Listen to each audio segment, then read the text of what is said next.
everyone will rise, we'll have our opening prayer and flag salute. Let us pray. Most gracious Heavenly Father, Lord, we thank you for the day, and we thank you for the opportunity to live in such a wonderful community, Lord. As we do the business of the city of Newcastle this evening, we ask that you lead, guide, and direct us in all things, Lord. Help us make the decisions that are in the best interest of this community. We ask these things in the precious name of Christ Jesus. Amen. Pledge allegiance to the flag of the United States of America and to the republic for which it stands, one nation, under God, indivisible, with liberty and justice for all. This time I'll call the August 9th, 2021 meeting of the Newcastle Public Works Authority to order. First item on the agenda is roll call. Ron Now. Here. Mike Culbertson. Absent. Tommy Clay. Absent. Jim Reed. Here. Marcy White. Here. Item number 2, discussion of possible action on approval of the agenda. I'll move to approve the agenda for tonight. Second. Motion second for approval of the agenda. Jim Reed. Yes. Marcy White. Ron Now. Yes. Item number 3, citizens' comments. This is an opportunity for any citizen to comment on any matter related to the City of Newcastle Public Works that is not on the agenda. I will remind all potential speakers that all speakers shall clearly state their name and address for the record. Comments are limited to 3 minutes per person with only 1 speaking opportunity. Board members will not respond to comments or questions. The chair may end comment period at his discretion, and prior authorization is required for distribution of materials or to approach the board. Once again, item number 3, any citizens' comments related to the City of Newcastle Public Works. And seeing none, we'll move to item number 4, consent agenda. Are there any items listed on the consent agenda that any member of the commission would like to remove and address individually? Go ahead, please. Make a motion to provide number 4 consent agenda. Second. Motion second for approval of the consent agenda. Marcy White. Jim Reed. Yes. Ron Now. Yes. Item number 5, discussion of possible action on any items removed from the consent agenda. Any action on that agenda item. Item number 6, acknowledgement of fiscal year 2019-2020 independent audit report. Chris Heim, HPC CPAs and advisors. Chris. Good evening.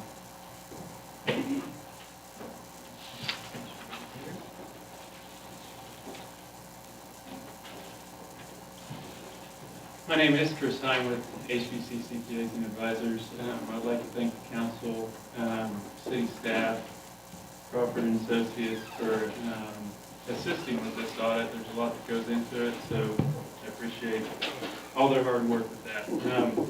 This information is, a year old, so I'm gonna go over our reports, but then I'm gonna hit what I think is the financial highlights for the 2020 audit.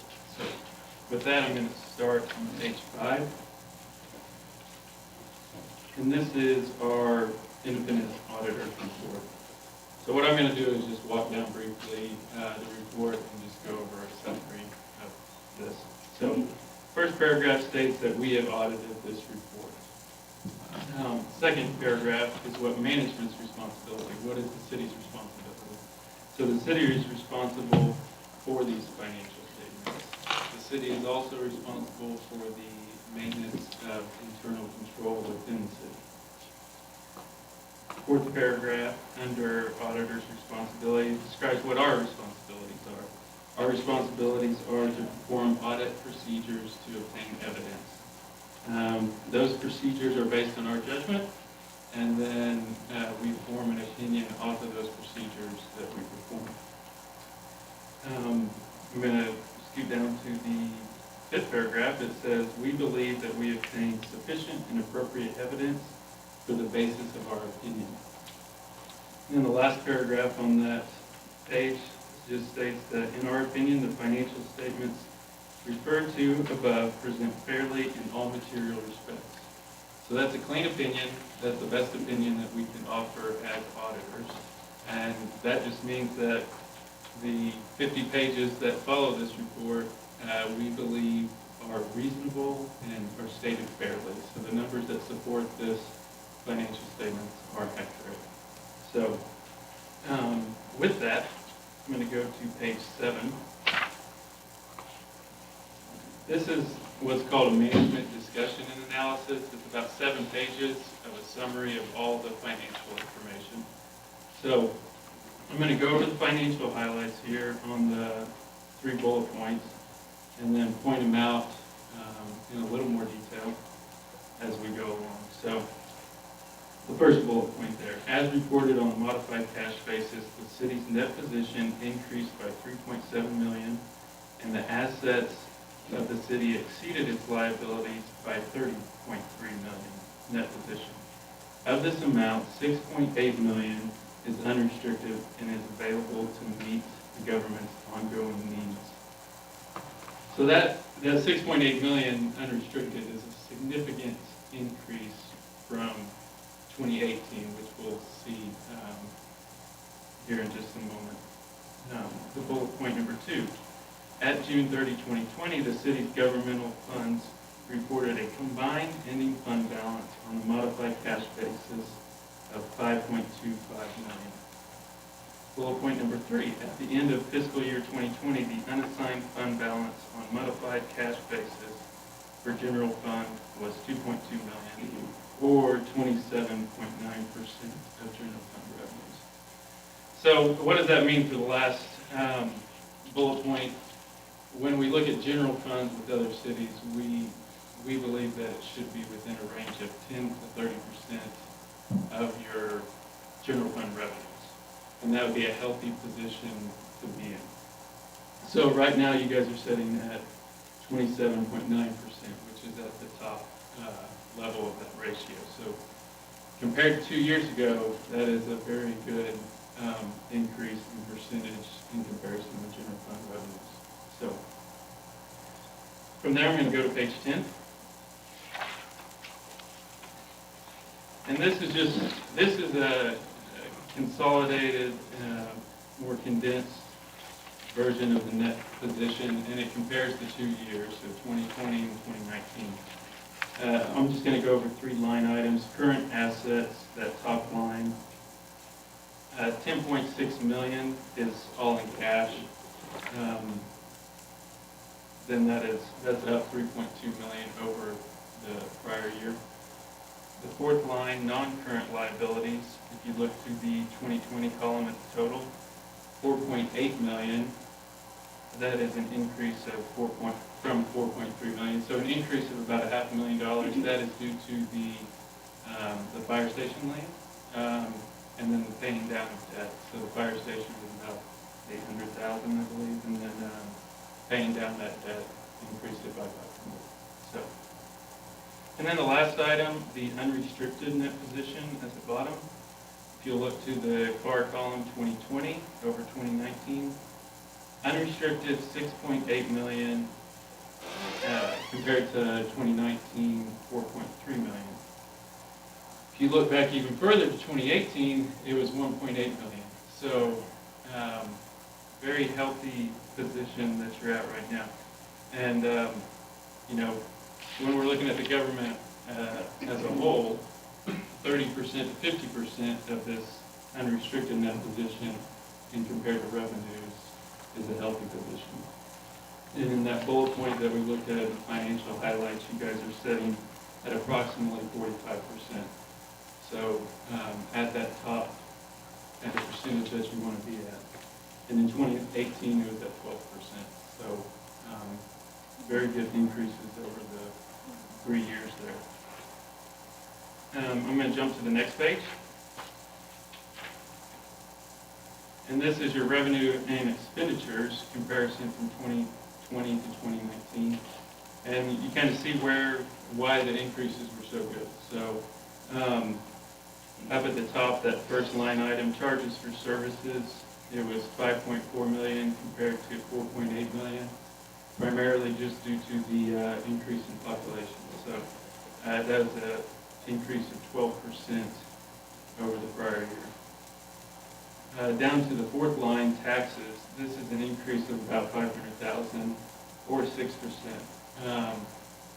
Given what we're seeing on other cities, the increase in taxes, during COVID, $500,000 is really, really good. So That's an increase of about 6%.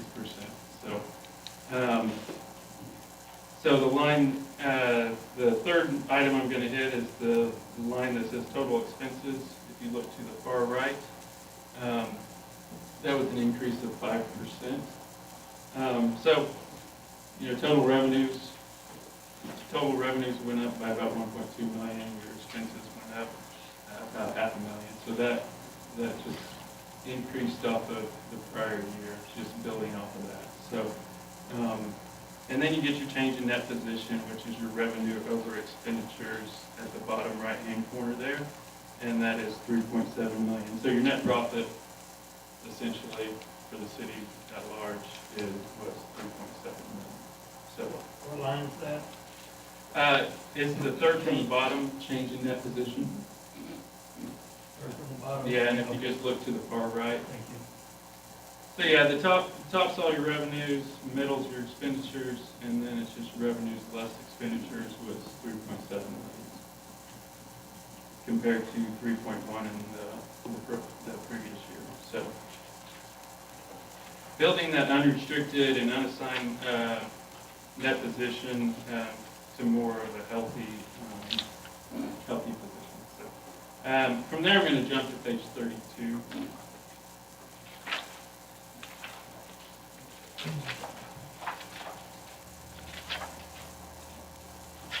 This is kind of where the note disclosure, the meat of the note disclosures come in. So if you need more detail on any numbers, you can just go back to the notes and it just describes in more detail.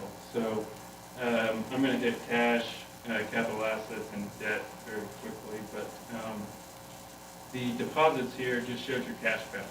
Cash balance is $2.6 million.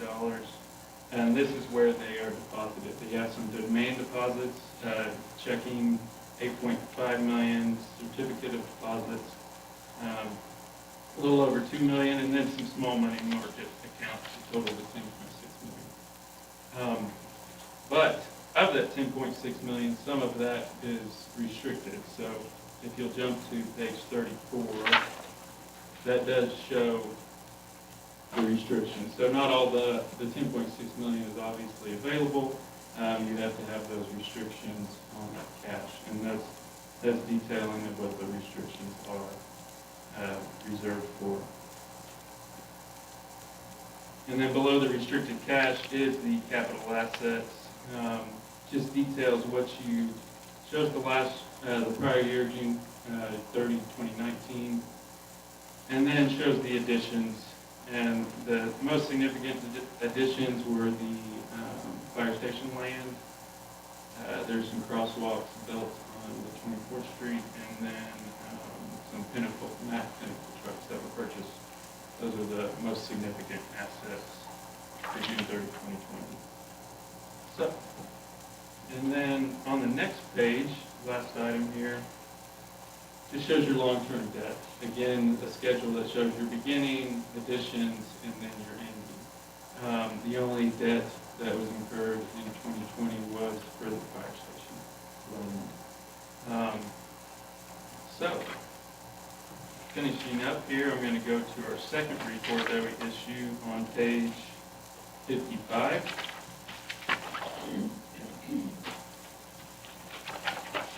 And this is what we call a byproduct of what we do. So our objective is to issue that first report. So issuing an opinion on the financial statements. This is a byproduct in that as we're performing these procedures, we look at, are you in compliance with laws, regulations, state contracts, things of that nature. And so as we're performing those, we might look at state bidding requirements and things of that nature to see if you're in compliance with those. And just to summarize, the second last paragraph there, it says that we had no findings in your internal control as we went through those procedures.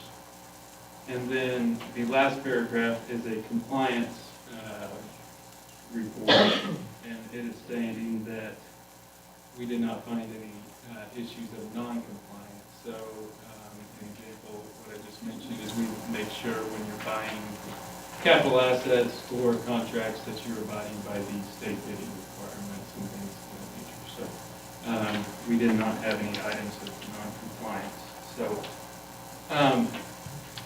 So clean report, no findings, and two really good years as we're looking back at these comparisons. So with that, I'll open it up to any questions that you might have. Any questions for Chris? I only have one, it's just a little one, just so FYI, so I can remember Yeah. next time. When the vehicles, were they under like, or, not really, hold on, it's that page 30. Machinery, furniture, and 32. equipment, is that what those big vehicles would fall under? I'm just making sure I understood it right. Page, or 34, excuse me. Yes, machinery, Okay, yeah. okay, I think, machinery. well, I thought it was about 500,000 or something. I have 275 for the Mac. Okay. For the 270, okay. Mac truck. I was just making sure I read that it was in the right place, so I Oh, yeah. didn't miss Yeah. a note.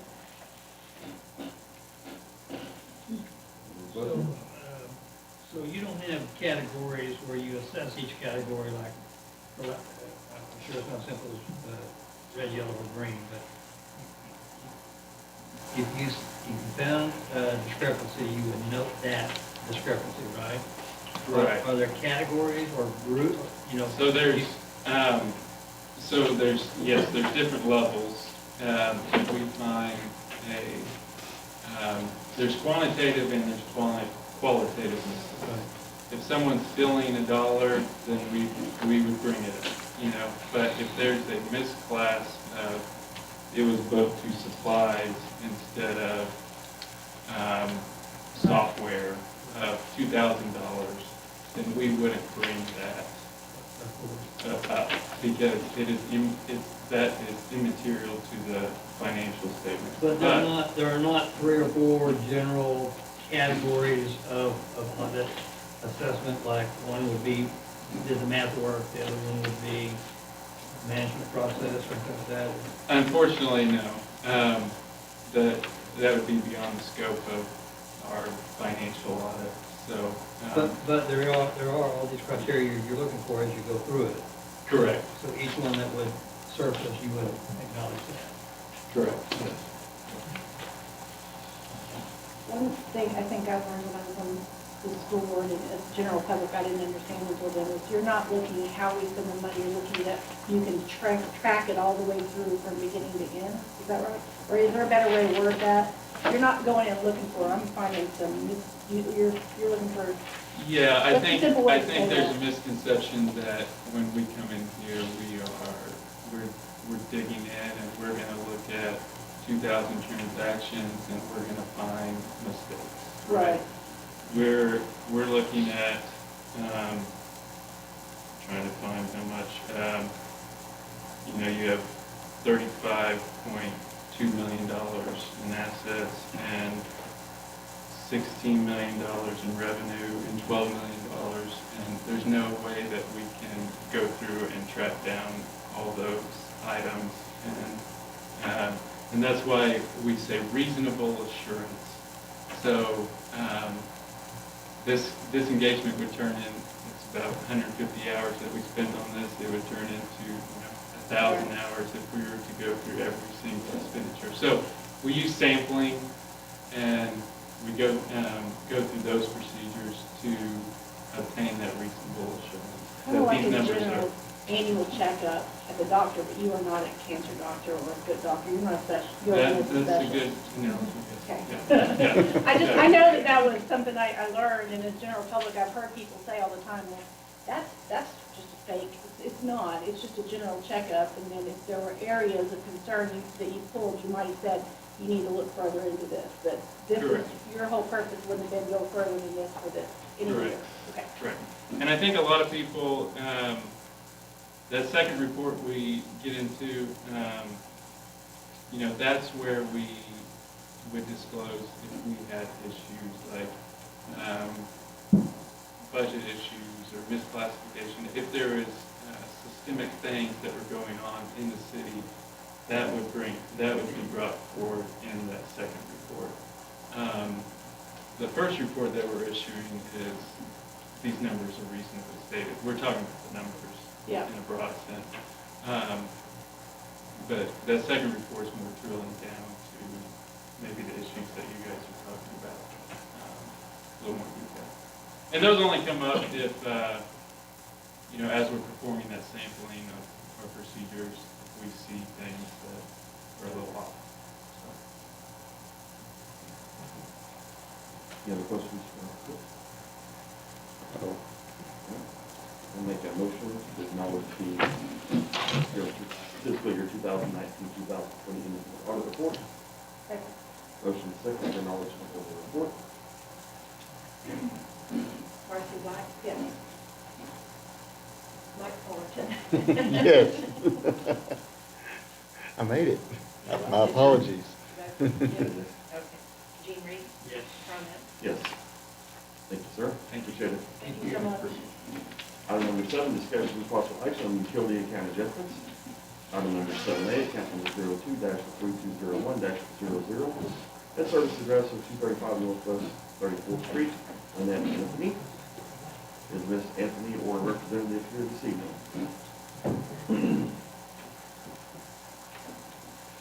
Seeing none, I'll make a motion to continue this item to our next regularly scheduled meeting. Second? Motion second for continuance. Jean Reed? Yes. Marcy White? Yes. Mike Fullerton? Yes. Ron Epps? Yes. Item number 7, item 7B, account number 01-4571-00. Debt service address 2010 Bradford Circle, Candelaria. Close enough, Candelaria. So I am Amanda Candelaria at 2010 Bradford Circle, and I had a pretty significant leak at the water meter on my side. But the problem is, and why I'm asking for some assistance with the utility bill, it turns out that the city of Newcastle came out a day or two prior to my find and found out that it was on my side, but I wasn't notified in any way. When I questioned it, they said, well, they knocked on the door and no one answered. Well, I was at work. So I questioned further why they didn't call me or email me. And she said that they didn't have my phone number or email on file, which is kind of strange because I've had the same phone number since 2002. So I've been assured that that's definitely updated now and they've got my contact information. But at the time that I talked to Vita at the city, she said that I'd already used 41,000 gallons. When I had the plumber come out the next day, the meter itself was actually floating in the well, and it read at like 80 something instead of 41,000. So I don't know what the difference is there, but it's hard for me to try to comprehend where the 41,000 came from when the meter wasn't attached, and that wasn't the reading on the actual meter. So my total bill, it looks like Vita probably credited, she said she could do up to $200. And I did get the statement, and she told me at the time with the 41,000 gallons that my bill would likely be well over $300. But when I got the bill, it was only $193. I say only. That's more than double of my regular. My regular usually runs somewhere between $80 and $86. So I would be happy with any additional credit. So maybe something just closer to what my normal usage is, since I did get a plumber out the very next day that I found it. Did you provide Vita receipts from your plumber? I did. Okay, very good. How long did you live there, Randy? Gosh, so I've been in Newcastle since 2008, but at that address for probably 8 years. Okay, going just on to that. make sure that you've lived there at least a year. Yes. Kevin, excuse me, before you make a motion. Okay. Go ahead. The graph doesn't, the graph on this one doesn't line up with the transaction report, which may not be significant. I just couldn't figure out, usually, and this is just technicality, I'm not worried, I just couldn't figure out why the months of the peak on the graph were back in March, April, and May. So I can tell you that I had another incident where my hot water tank, the pressure release valve, had actually broken, but I didn't find it. I thought that utilities were just going up slightly from the freeze, which we were all warned that they would do. And so it didn't dawn on me until like 2 months in. I was like, why? That keeps rising. It almost doubled again. So I was able to find a repair then. So what I would say is, something happened back then that we're not currently addressing. Right, and I'm not coming to address, because that was my error in not finding it until 2 months in. But I'm addressing it to see if there's anything we can do with it, okay? Okay. Because it looked very unusual. Yeah, so I did get that repair done, but I didn't actually have a receipt because the hot water tank had been replaced within a year from the pressure release valve breaking, so that was under warranty. So there wasn't any added expense for me outside of just the extra utilities. And for July, $193 was the lowest point on the entire graph to begin with. So it's just kind of an unusual correlation compared to what we usually see. So I think she merits some consideration on this, obviously. Would it have listed if we'd already made credit? And that's what's strange about my bill, it didn't show a credit. It definitely wasn't the 300 plus that she had warned me about, but it doesn't show the actual reading and a credit. It just showed 21,000 gallons. Right. When did you, if we see on the graph, where the graph shows it started in March, April, May, So that's, is that the? you know what, yeah, my water and my gas were, at first it was subtle, but then it just got bigger and bigger, and I honestly thought the freeze. Well, the freeze caused it, and it was not. It was my hot water tank was leaking water, but not significantly enough that I noticed it. It was just going down the drain, but it was running constantly, so my gas bill was astronomical. So the one you're interested in is the bill that was in July? Yeah. Okay, which is reflected on our graph. So, okay, No, No. But it is reflected on the report. it is reflected on the transaction. Yeah. Correct. And you've got bills since, we're in July. This is so- the most recent. It actually got drafted out of my account because I'm signed up to auto draft. yeah. And so it should have come out today. I didn't look to verify, but I'm signed up for it, so I'm sure So that when it did you did. make the repair, Amanda? How much was the? When did you make it? July 8th. July, so it should have been captured in the July usage. Yeah, because the billing statement for the 193 shows that it was June, Okay. June something through July 12th, June 8th, That's why sorry. it dipped down so low in July. No. Crap. June 10th through July 12th is the billing statement. All right. Well, I will make a motion to adjust the July bill to the average prior 12 months. Second. Motion second for utility bill adjustment. Did we, just out of curiosity, not to interrupt, but Gene, you brought up a point for the February bill? Yeah, I know we're not here to give away Newcastle's money, but I mean, it looks to me like, and maybe if this, but on the other hand, it's just going to go back. True, it is. Yeah, but I think the lesson learned is. Absolutely. Which is what you said right away. It was tied to the freeze, and I honestly thought, well, it's just, but then it just kept going up rather than branching off, and I thought, there's a problem. So, Okay. lesson learned. I almost opened up Pandora's box. Well, in my- I would say that I would include those high months from her gas leak in the average though, would you? Yeah, I think we need to give a, Rather Prior than making to the that. adjustment for that, just not include those in Okay, the and average. I'll adjust. Oh, there you go. Amend You know my what I'm motion saying? to not include the Yeah. March, April, and May billing Yeah. of 2021. That way we won't include those in average. Yeah, okay, I'll second that. Motion second. Mike Fullerton, yes. Gene Reed. Yes. Marcy White. Yes. Brian Lynch. Yes. Just to clarify, you're excluding March, April, May from that average? Yes. Okay. Yeah. March, April, and May 21.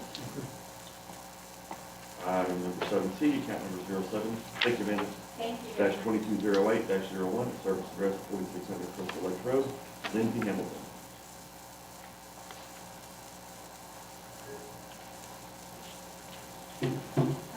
I had a significant leak in here in my pool, and I had it repaired. I know, I feel bad.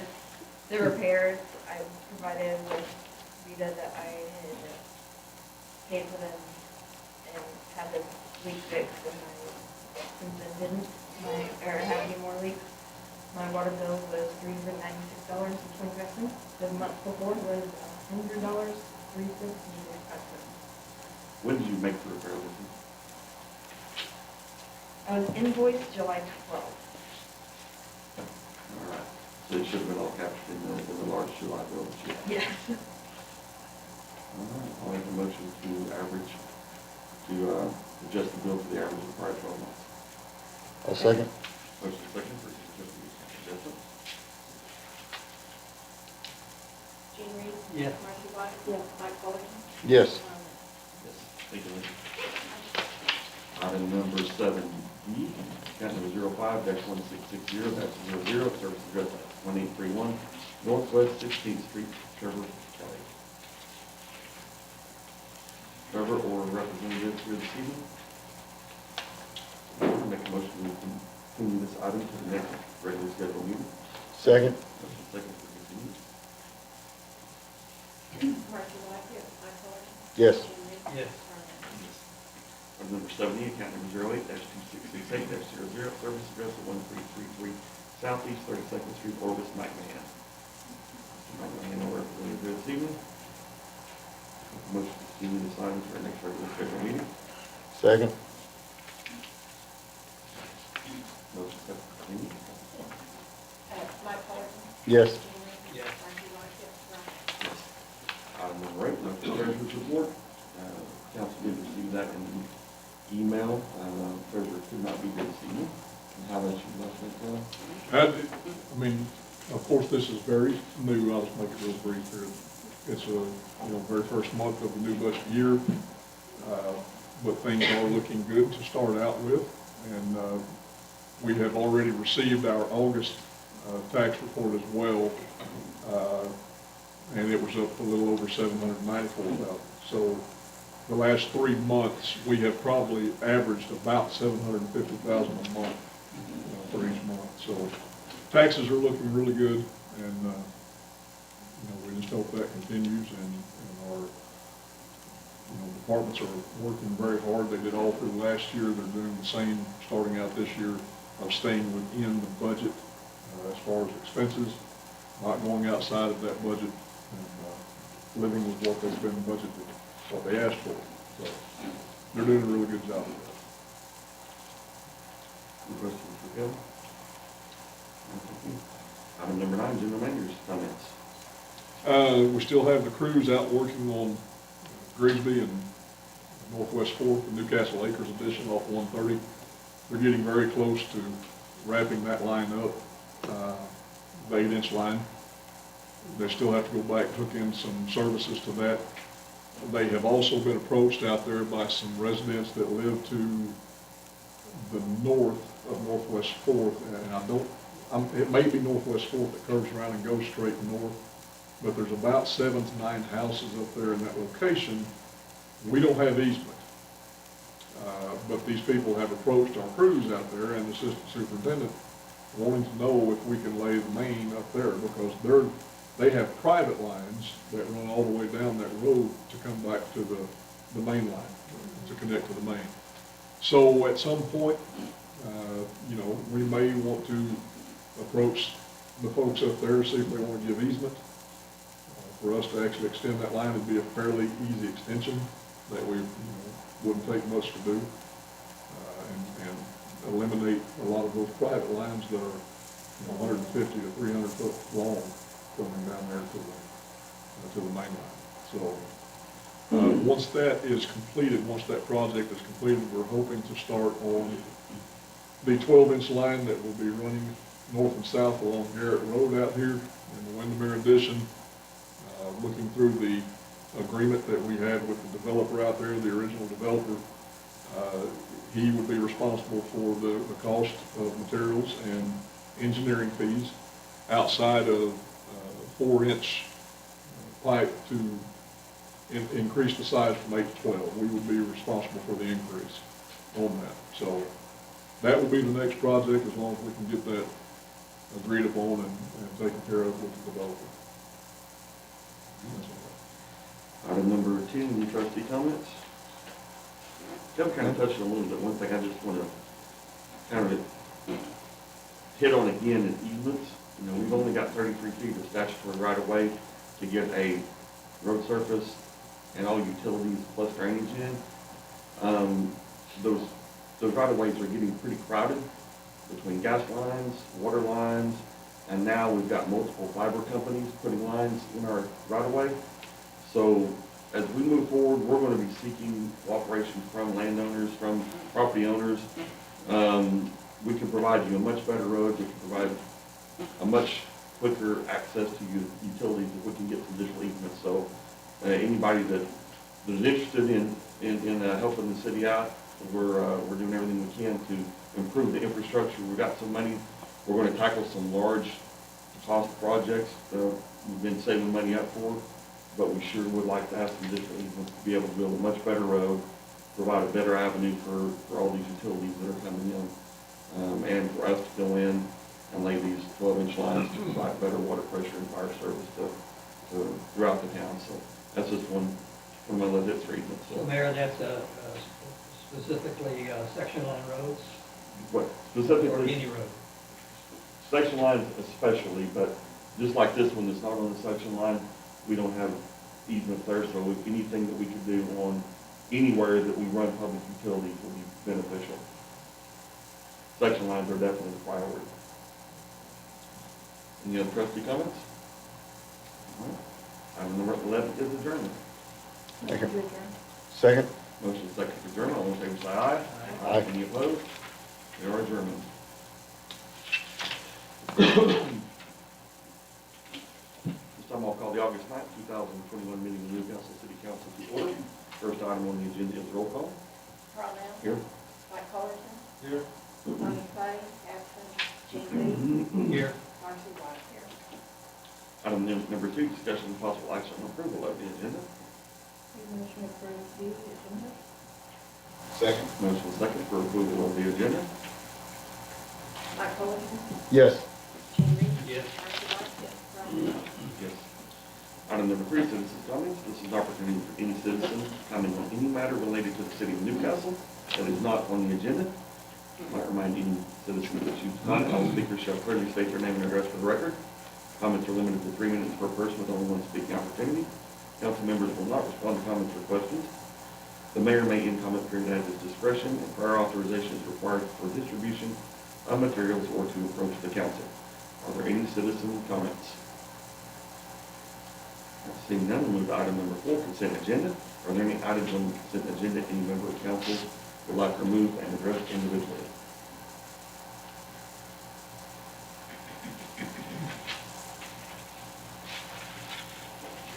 Make a motion to approve the consent agenda. Second. Motion is second for approval of the consent agenda. Gene Reed. Yes. Marcy White. Yes. Mike Colleton. Yes. Carl Nell. Yes. Item number 5, discussion of possible action on any items removed from the consent agenda. Be no action on that agenda item. Item number 6, planning commission recommendations. Item 6A, public hearing, discussion of possible action on planning commission recommendation to approve applications for use permit and review for a special use permit for medical marijuana dispensary for LPH property, Sean Hugo, owner, Tony and Garrett Hall, both tenants, located at lot 4 block on Little Springs, North Addition, property location 2816 Northwest 32nd Street, Newcastle, Oklahoma, case number UPR 2021-002, tabled from the July 12th City Council meeting. Applicant has withdrawn the application, so there will be no action on that agenda item. Is that correct, Jeanette? Is that correct? That is correct. All right. Item number 6B, public hearing, discussion, and possible action for use permit and review for special use permit for medical marijuana dispensary for Stowe Enterprises. Owner, Robert Bell, proposed tenant, located in northwest quarter, section 2, township 9 north, range 4 west, city of Reading, Frank County, Oklahoma. Property location 3060 US Highway 62 Service Road, Newcastle, Oklahoma. Case number UPR 2021-006. Good evening, council members. Janae Greenlee with the Planning Department from Newcastle. As you stated, this is for UPOR for a special use permit for medical cannabis dispensary. The zoning is IR. Surrounding land use, to the north we have commercial RV boat storage, east commercial and repair services. The south is vacant and commercial property. and the west is the interstate. The applicant currently operates a authorized grow in the eastern half of the facility. Planning Commission did recommend approval of a vote from 3-0 in support of this, and I'm happy to answer any questions. The applicant, landlord is here present if you have further questions.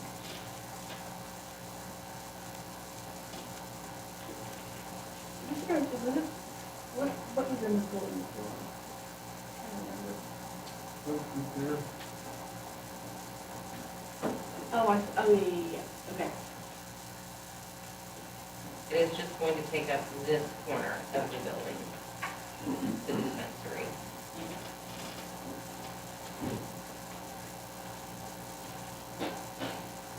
All right, is there any public comment concerning this agenda item? Is there any objection at the planning commission? No, sir. Probably have it on here somewhere. Appreciate it. No further questions, I will entertain a motion. Motion approved agenda item 6A. 66. B. Second. Motion second for approval of agenda item 6B, UPR 2021-006. Gina Reed. Yes. Marcy White. Yes. Mike Fullerton. Yes. Ron Epps. Yes. Item number 6C, public hearing, discussion, and possible action on application for use of and review for special use permit for medical marijuana dispensary for Cheyenne Real Estate Acquisitions and Mark Hobbs owner, Nicholas Johnson, tenant Grand Cannabis LLC, proposed tenant located in Northwest Quarter, Section 23, Township 9 North, Range 4 West, in Meridian, Frank County, Oklahoma. Property location, Unit B, 708 South Main Street, Newcastle, Oklahoma, UPOR 2021-007. As you stated, yes, this request is for another special use permit for a medical cannabis dispensary. This one is located at 708 South Main. To the north, we have commercial RV and boat. To the east, commercial and repair services. The south is vacant and commercial retail, and the west is the highway. Planning staff supports and recommends approval of the UPOR 2021-007, and Planning Commission made a recommendation for support and 3-0. I am happy to answer any questions. The applicant is here and present if you have further questions. Any public comment concerning this agenda item? Meets all of our requirements. Any comments, Lynn? Yes, sir.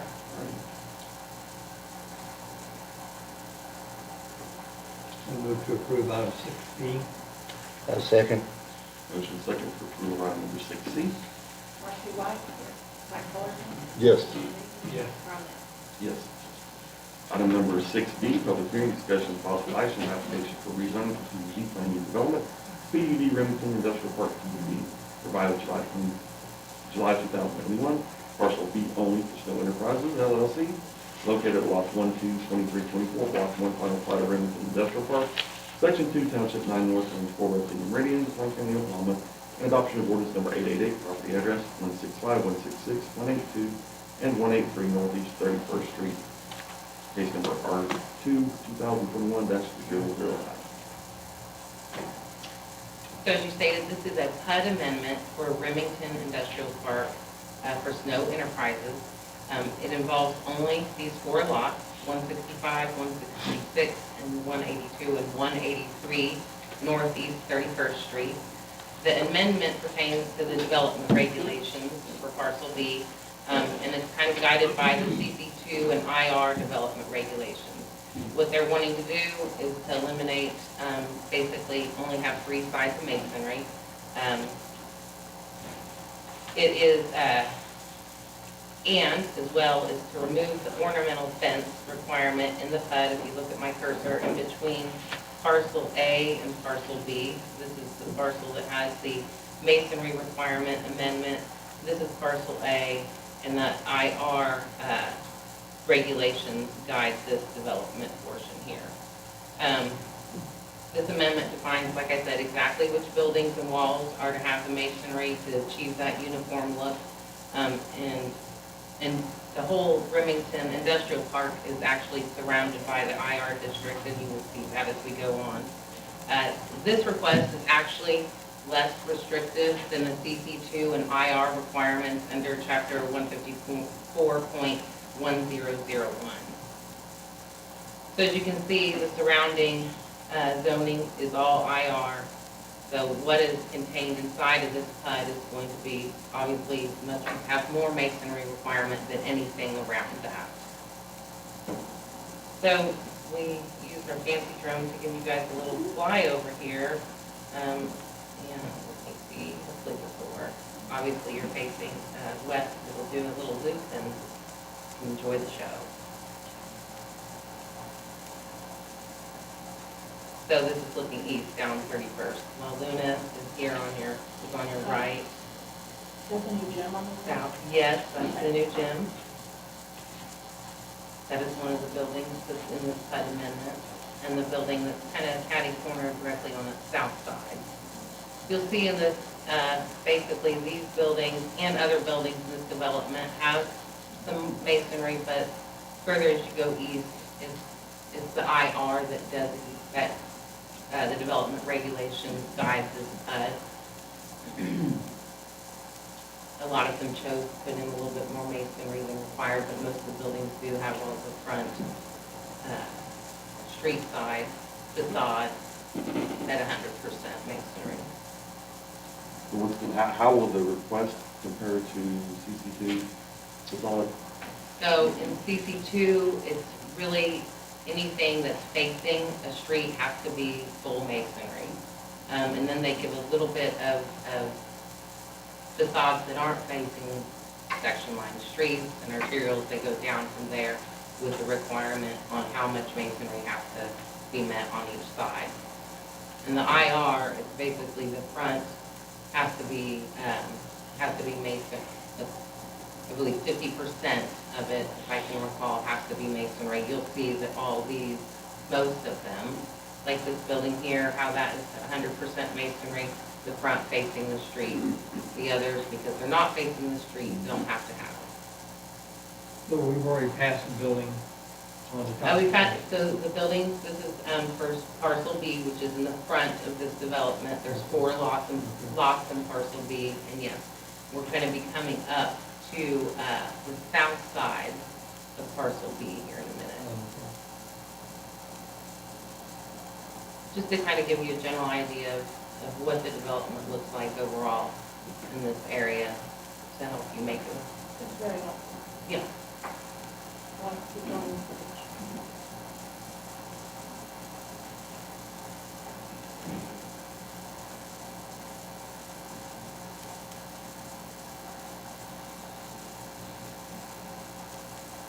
And it'll flip around and we'll go back.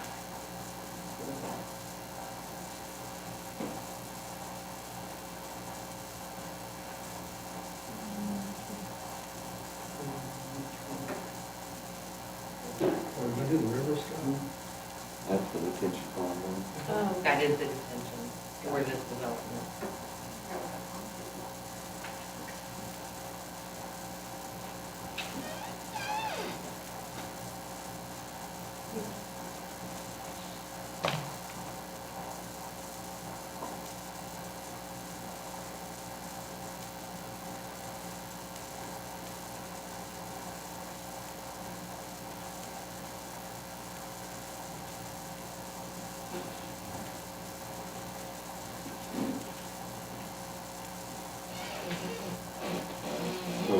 So we'll say both the IR and the CC2 governed parcel B, but they had a specific provision in the PUD that had more of a masonry requirement.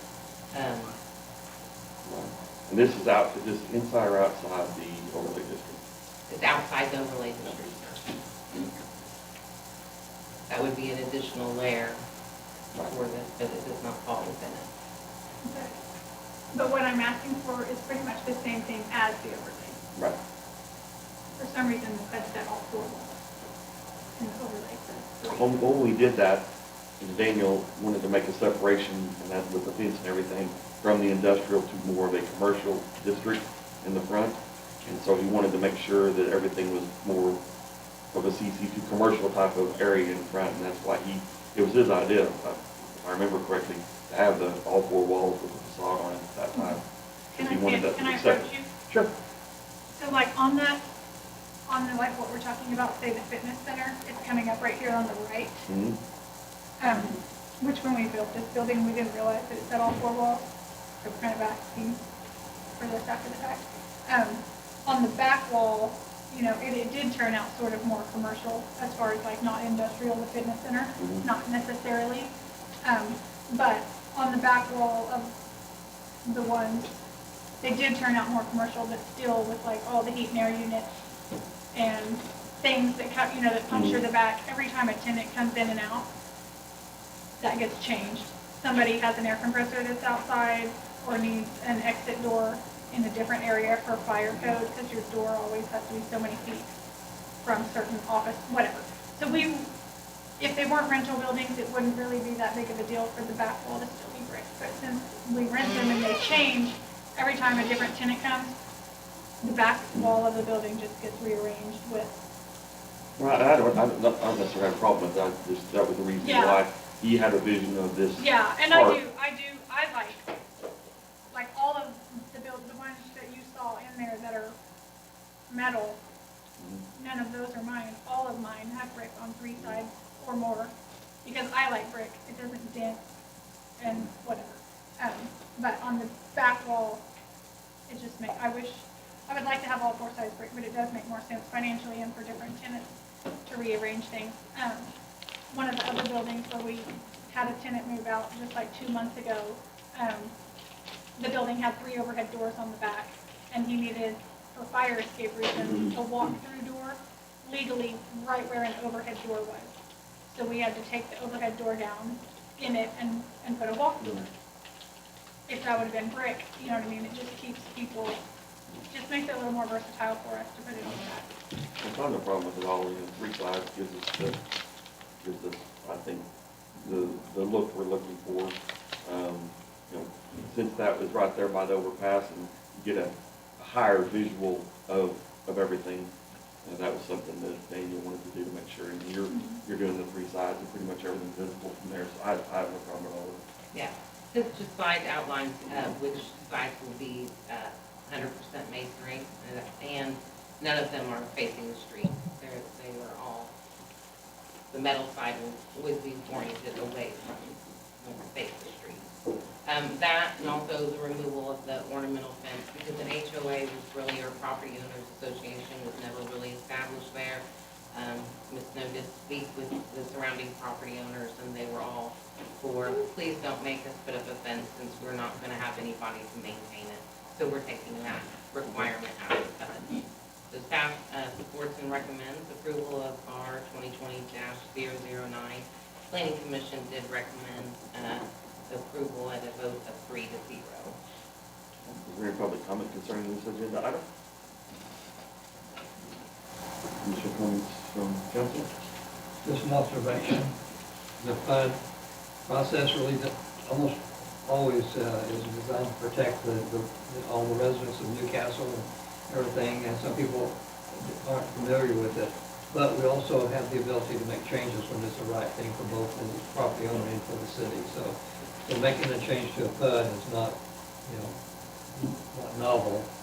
We do Right. it as needed, so. I actually kind of think I understand why the ornamental fence was in there. I own the front 4 lots, which are the ones that are more commercial. And then it said there would be an ornamental fence between my 4 and the back. It never stated if it goes on my property or their property, just that it would divide my front from their back pieces. And so, who would pay for the fence? And then also, like, nobody keeps, in the back, if you've been in there, I don't think we have to try to block them with an ornamental fence. Maybe before we knew what was gonna get built there. But now that everything is built, and, you can drive through there and see it, same thing with the overpass being up high. If there's an ornamental fence, I don't really know that it would look any better. I don't think anyone's arguing with you on that. Yeah.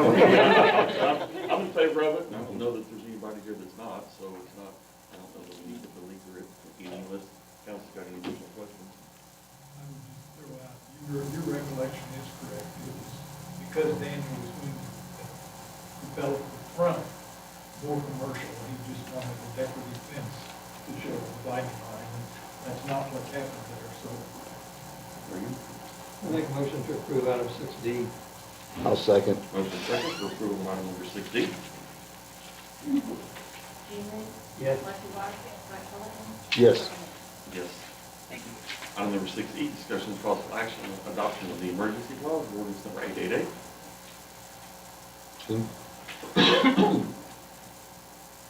Make a motion to approve, agenda item number 6E, emergency clause ordinance 888. I'll second. Motion second for the approval of agenda item number 6E. Marcy White? Yes. Mike Sullivan? Yes. Jean Reed? Yes. Darren Lynn? Yes. Item number 6F, public hearing, discussion, and possible action, consider an application for rezoning for CN1 Neighborhood Shopping District, PUD Plan Unit Development for Riverview Estates for R&R Land Development. Rocky Park, located in the southwest quarter of Section 33, Township 10 North, Range 4 West, Indian Meridian, McLean County, Oklahoma. Property address, the southwest quarter of Section 33, Township 10 North, Range 4 West, McLean County, Oklahoma, Newcastle, Oklahoma. Case number R2021-010, continued by the Planning Commission to August 30th, 2021. So I'll make a motion to continue this to our next regularly scheduled meeting. I'll second. Motion second for continuance. Mike Sullivan? Yes. Jean Reed? Yes. Marcy White? Darren Lynn? Item number 6G, discussion of possible action on approval of final plat of Windermere Park. So this is the final plat for Windermere Park, located at Northwest 10th Street and Garrett Drive.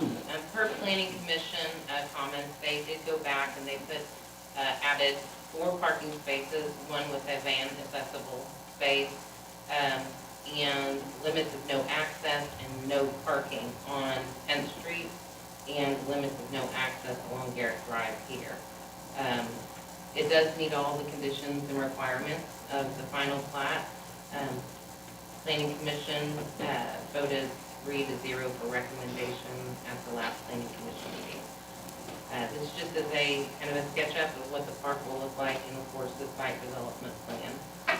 Applicant, representative engineer is here if you have any questions. I'm happy to answer any questions as well. You've been included in your notes. Who will maintain this park? That will be the HOA that will have to maintain it.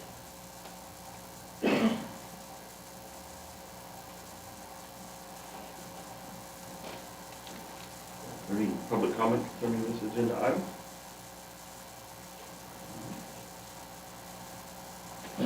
Looks nice.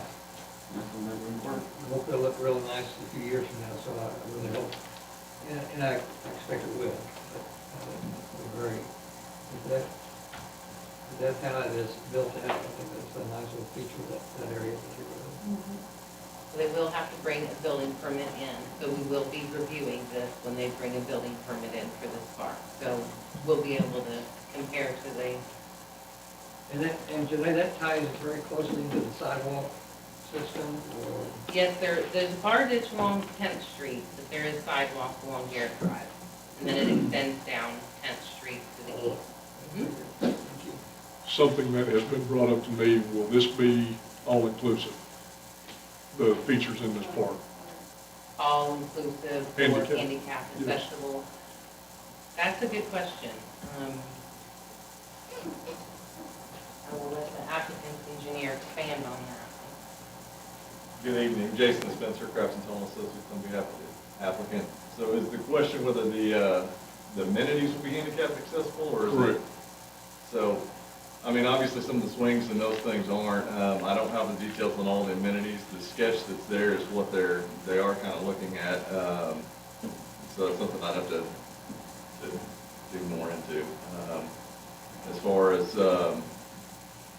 we'll have sidewalk basically into the government pavilion and all of that. I just don't know about the actual swings and playground equipment, whether that'll be accessible.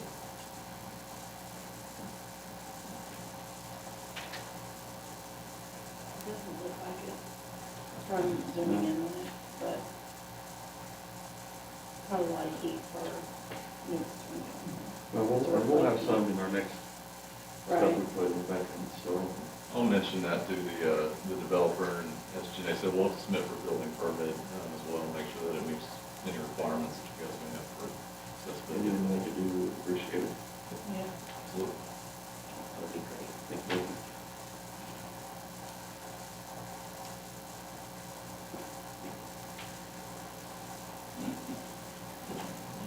I'm glad to see it finally moving forward. Yeah, me too. Yeah.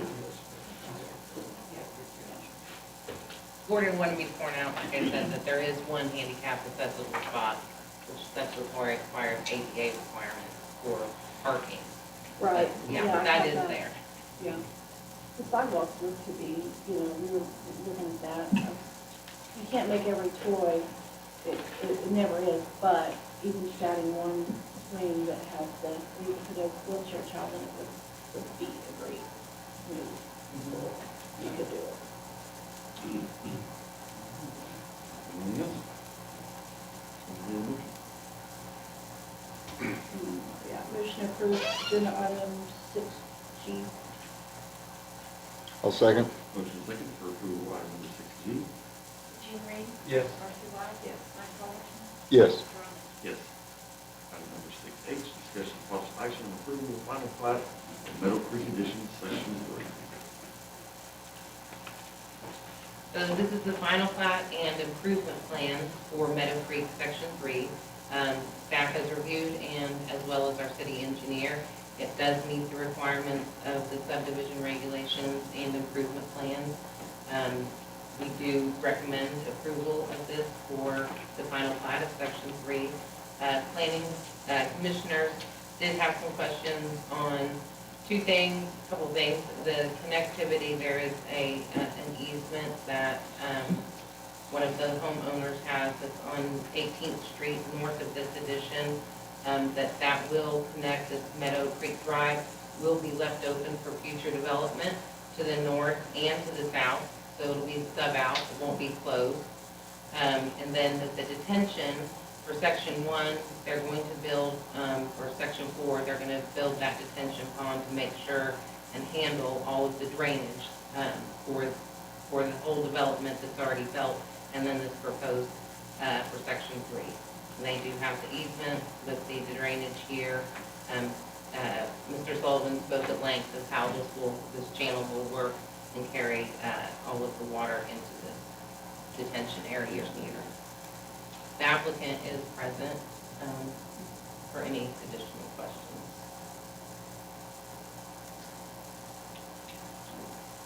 Drainage would be my big concern, and the city engineer has blessed that, so we like that. This is a great addition. Glad to see it continue on. I think they're doing a great job with it. It's done very well. I will say that I spoke at length with the developer today and several times over the course of the review for this, and they are aware of these issues, and they are going to remediate some of that with the detention that will come in Section 4, which will be north of this area as well. But they're going to go ahead and build that detention for Section 1 to help carry some of the stuff that's happening in Section 1 and 2 over. Very good. Good to hear. Any public comment concerning this agenda item?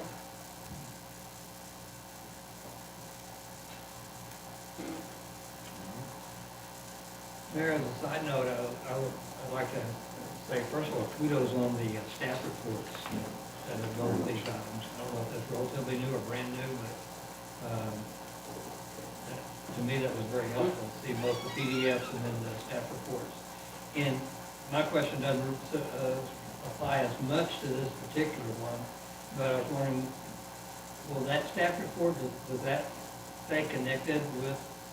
Yes, sir. Because it has a lot of detail, of expectations, captured over many of the requirements. You have a way of pinning that to these?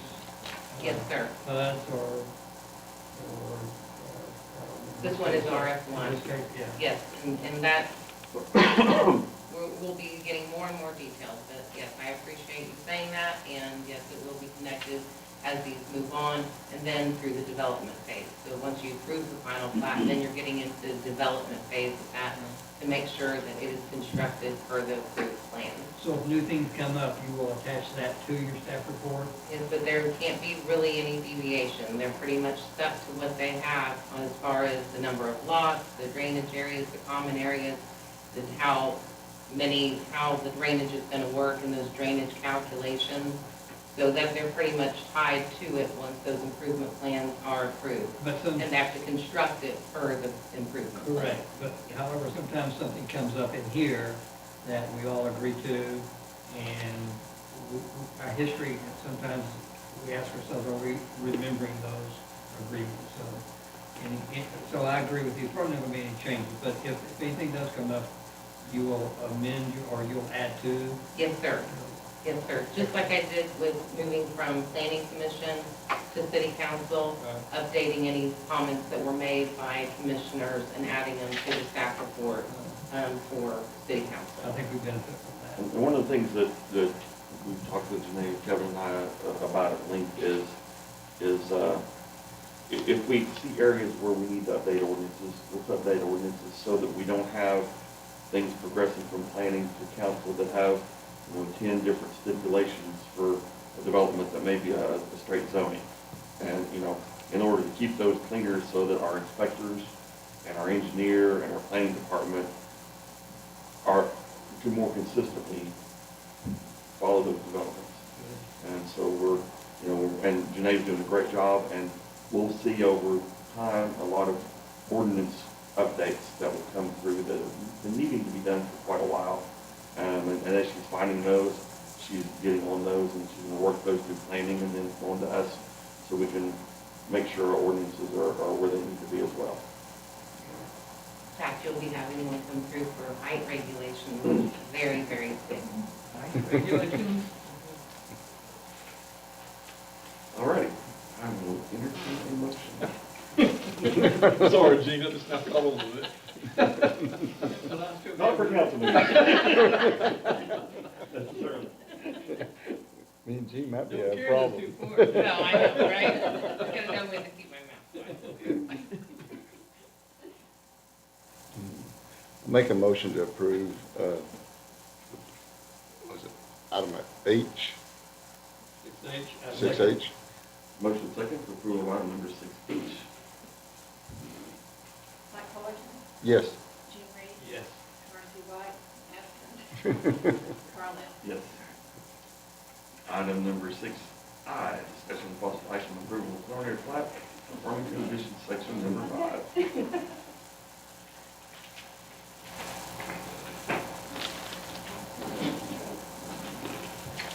So this is for Farmington Addition. This is their last section in this preliminary, in the original preliminary plat. They had made some changes on the final plat. The preliminary plat had already expired, so they came back and just did a prelim to address section 5 that would meet our requirements. So they have taken care of, this is just all preliminary, so there's no final plat and improvement plans with the preliminary plat. You'll be seeing that next month because they've already submitted for that, and we've begun review on that, and I've sent the comments to the applicant and the engineer. So this is a preliminary plat for the remainder of Farmington. The drainage, we met with Kenny last week. He has reviewed it, and he has given his approval as well. Planning Commission did recommend at a vote for a 3-0. And then you'll see in my staff report, there were a couple comments that were made regarding fill, and so when they come back, this isn't addressed at the preliminary plat stage. Those will be addressed at the final plat stage. And so we will look at the detention and the calculations and everything that will be for their improvement plans at that final plat stage. And this is, like I stated, the last section in Farmington. Planning staff does recommend approval, as I stated, and Planning Commission voted 3-0 for approval of the preliminary plat.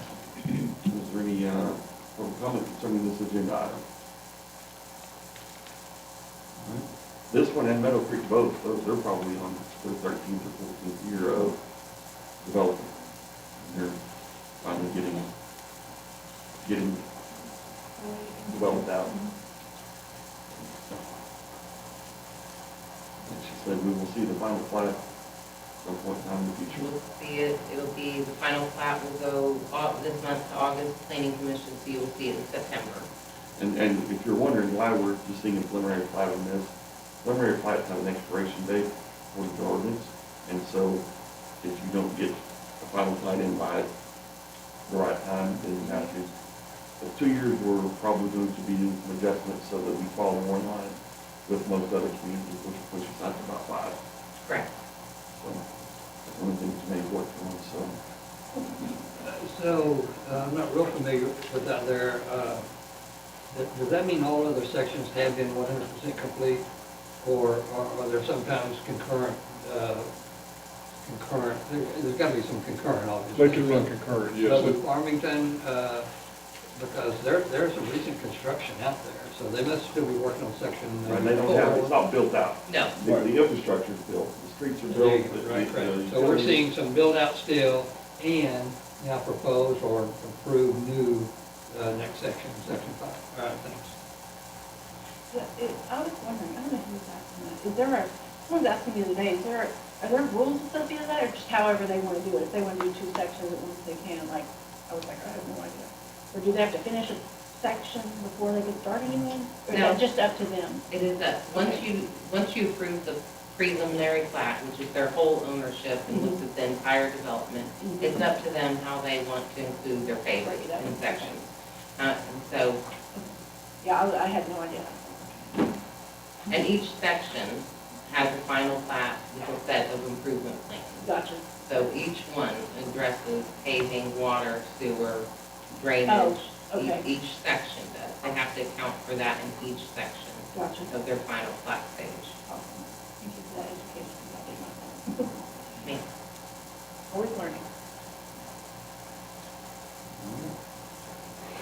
Make a motion to approve item I, preliminary plat for Farmington Addition, Section 5. Motion second for approval of item number 6I. Jane Green? Yes. Marcy White? Mike Fullerton? Yes. Yes. Item number 7, discussion of possible action approval of agreement with Glenn Sullivan and Associates for professional engineering services regarding improvements to Unit Street. I would thank you, Jan. Yes, sir. Thank you. Kenny, of course, wanted to be present here tonight, and he had a family issue that he had to deal with this evening. So he did send this in, his proposal in. I'm sure it was sent on to council as part of your packets. The engineering fees, $42,630, and then there is also $19,000 there that is for inspections. If the city chooses to have Sullivan's do the inspections on this project. I called Kenny this morning and spoke with him about that, and basically what that would be is Glenn from the firm, his brother, would be out most likely 2 to 3 times a week, or maybe 2 to 3 times a day is what it is. 2 to 3 times a day, and keeping up with the crew that's actually doing the job, because this project will be contracted out. It's a little more involved and complicated and requires different equipment and things, curb and gutter, things of that nature that our crews will not be able to do. So roughly, right now we're looking at $42,630. The council certainly does not have to approve the $19,000 at this point. We can come back to that at a later time, or you can choose to approve it or not approve it, however you want to handle this. But we need to get this moving and this project moving. Kenny had mentioned before that we would probably be ready to start this project sometime in the spring, mid to late spring. My hopes are I'm pushing for the 1st of March. At least they can get out there and start doing the groundwork and tearing things up, and hopefully by the time they get ready for asphalt, then of course the temperatures will be at the right the right level, and we'll be ready to go with the asphalt. So they would be the engineering management. That's correct, They're gonna be the design and management. right. What, how long did you say they anticipated, that we don't know yet? I was gonna say it'd be good, because they started late spring, it could finish out over the summer, maybe. Well, I'm thinking about a 4-month project, maybe 3-month, with curb and gutter and everything that needs to. The main thing that they're gonna have to try to figure out is drainage. That's gonna be the major problem, and this requires a full survey, of that roadway and probably a full survey of even some of the yards and things of that nature, where this water is going to be able to go. We're either gonna have to take it to the west into the drainage ditch on Veterans Parkway, right here behind it, which would require it go between 2 homes somewhere up and down Union Street in the middle, because he said that it's so flat, we can't drain it one direction or the other. It's all gonna have to come to one point and then drain out somewhere in the middle. Now, I did ask him this morning when I spoke with him, if he thought it might be possible that we could do this underground and pipe it one direction or another, and he said it's possible, but we would have to look at it. I would just assume, if we can, I would just assume we do it underground. It may cost us a little bit more to do it that way, of course, but I really hate to go across people's yards. I mean, they've dealt with enough with this street the way it is, and trying to use their yards for easement to drain is going to be kind of difficult. But we'll see where it comes out after all the survey work. Yeah, 4 months that would just catch the end of school after spring break, but then hopefully be done by the time school starts back or close to. I would expect, I mean, That's what I'm thinking, like traffic, that's probably the best time we could hit it. right. Well, let me ask this, it's always been a bus route that goes through there. Is this gonna become an issue, and, I mean, If they start the groundwork, dirt work, I think it will. I mean, we'll have to coordinate with the schools and try to reroute. They can adjust. Have you made any initial contact with the school yet? I have not yet.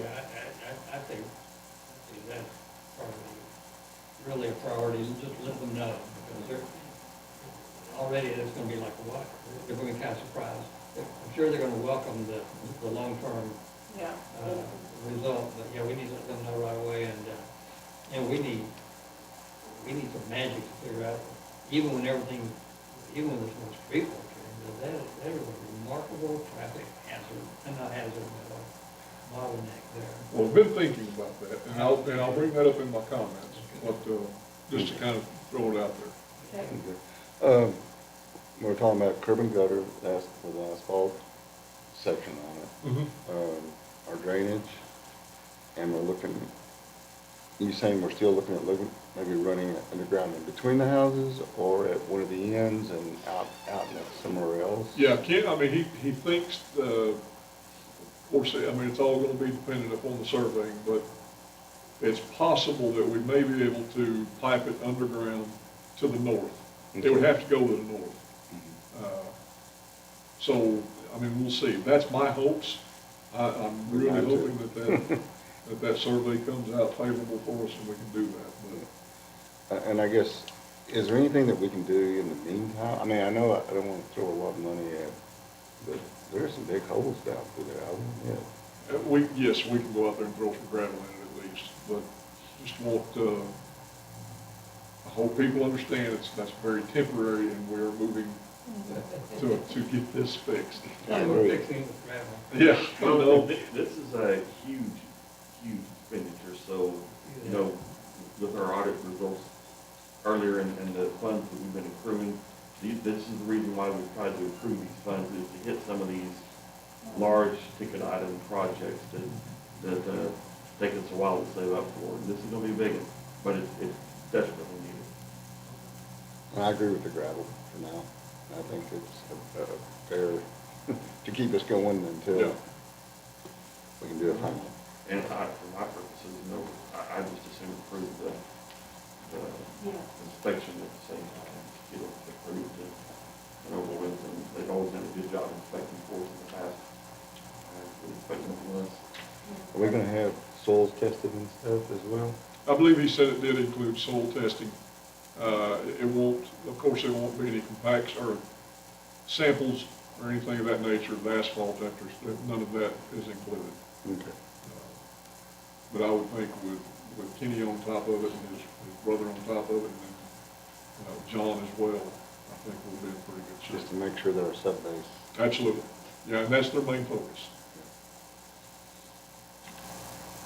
Yeah, if we're paying that much, I say it's worth getting inspections from the engineer. And talking. So were you asking, were you proposing that, you said include the inspection in that? Is that, you mean, make a motion in that area now, or? Yeah, I just to approve them for the engineering services and the inspection. services Include as well. the 42,630 and the 19,000. Section C and Right. section D. How about someone word that? I can, motion to approve agenda item number 7 to engage Winslow and Associates for professional engineering for Eunice Street to include section C engineering services on the proposed contract, and section D for the resident inspection. I'll second. Motion second for approval of item number 7. Marcy White, yes. Mike Fullerton, Yes. Gene Reed. Yes. Ron Lee. Yes. Item number 8, discussion and possible action approval of cost estimate for street improvements to South Harvey Street.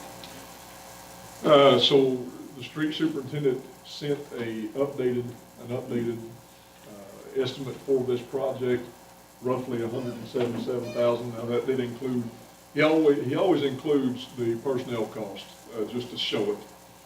So of our people actually doing the work. So with that included, it's roughly $177,000. We think this project will be started about September the 20th. And that is running, they're working on Portland right now. He thinks they can wrap that project up by the end of this month, August 31st. That gives them a week or two to regroup and have their equipment moved down to Harvey. Start bringing in, during that week or two, they'll be bringing in rock, bringing in red select and whatever else they need down there, and hopefully kick that project off actually about September 20th. And then they think that will be probably a month and a half, maybe a 2-month project. Now, this does not include, at this point right now, this does not include extra easement that we desperately need down there in order to get the widened ditches. Basically what this is just to take care of Harvey Street, build it up about 18 to 20 inches, and put a new asphalt overlay on it of about 8 inches to industrial standard. And then hopefully, while they're doing that, we can begin working on trying to get easements and come back in, and we'll have to have utilities moved, a lot of utilities down there, but then come back in and be able to widen those ditches out, probably more than likely with a 4-foot bottom is what we would be looking at on those, and then a 2 to 3 foot sides on those to hold the water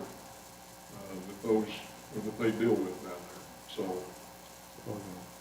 the only concern, and I'll tell you this right now, the only concern that street superintendent has, and myself as well, just a little bit, is once we build that road up, even the way it is right now, when it floods down there, the water pushes out, of course, and it pushes up the properties and driveways of the businesses that are there.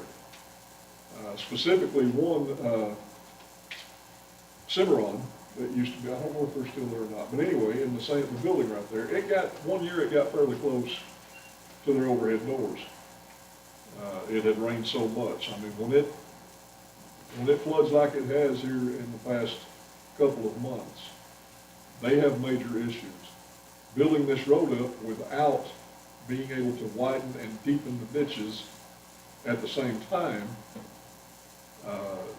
it's possible that it could cause an issue on some of these properties. So, it's definitely, well, I mean, but the people down there are wanting something done with this road. Would they have to give us more property to dig deeper ditches? They would. They absolutely will. Have we contacted them about this yet? Not yet, not yet. Want to make sure that this gets approved and, No matter how much they want us to do it, once they're unhappy with it, they'll be unhappy. So, right. And we're still working, with the landowners around there and in Goldsby and with ODOT on drainage. And that's a tough one, but we're never gonna give up on it until we get a long-term solution on drainage. It's just, there's a lot of moving parts that we don't control, and we're gonna do everything we can, but we're gonna interim try to do what we can to get this road back in good shape. And I do have the street superintendent and one or two of his guys, they are supposed to be going down there, probably maybe this week, it should be this week, to take shots of that again, the channel that runs along the west side of I-35 to the northeast. It was cut out a couple of years ago, I believe it was, by ODOT. We finally got them to clean that channel out and cut it in hopes that the water would drain that direction, because that used to be a flow channel years ago. And it still runs uphill. So we're gathering information. They cleaned it out, but it still runs uphill. It won't drain. So we're gathering information, some documentation on that as far as elevations, and hopefully we can make contact with ODOT again and either have them recut it or let our guys go in there and cut it out in about half a day. Which would help. Yeah, I think it will. well, so the cost estimate is going to have to decide whether to include additional drainage or not. Yeah, right now, I mean, I have no idea what easements may run us down there, or if anything at all. We're hoping for, that we will donate, the additional. So this agenda item is asking, just giving you the green light to start the process. Well, actually, build the road up. Build the road up. It says approval of cost estimate.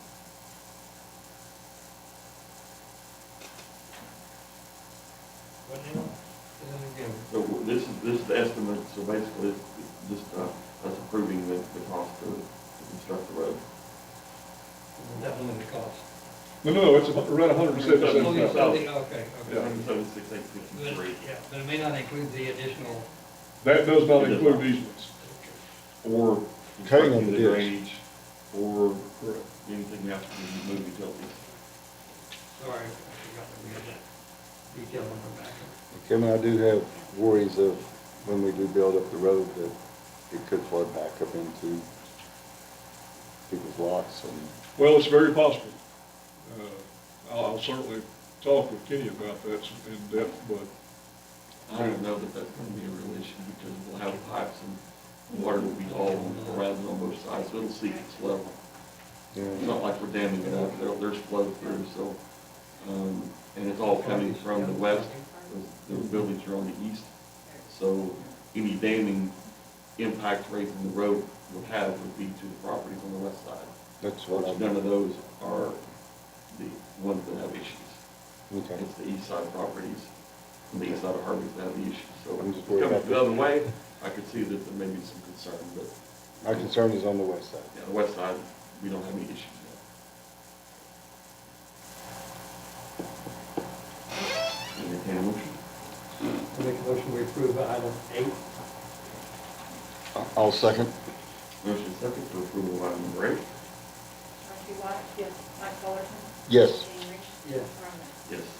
Item number 9, discussion of possible action on approval of cost estimate and proposal of Kearns Engineers, Architects and Consultants for professional services regarding preparation of a new comprehensive plan for the city of Newcastle.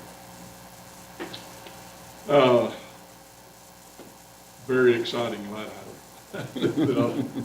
This is, you have the proposal that was sent to you to, I believe, 149.9 to do the comprehensive plan for the city.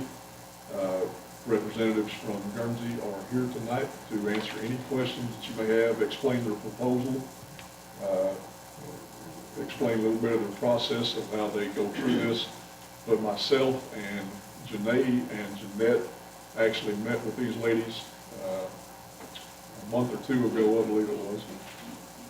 They actually basically gave us a face-to-face statement of qualifications to do this project for the city. And they just recently completed a comprehensive plan for the city of Grove. They also worked on an update plan for the city of Moore. I believe that they are more than qualified to do this project for us, and I believe the product that the city will come out with will be very pleasing to council, not only council, but the citizens that, of course, may be selected at some point to sit on the steering committee and things of that nature and public comment. And I just think it's undoubtedly needed. I mean, we've talked about that for many years. And I think Guernsey Engineering is the entity to do this for us. So with that, I mean, if you would like questions. A short break. I don't think it's intended, or if you want to take a Well, 5-minute break. let's have a short 5-minute recess. And we'll entertain the Guernsey group.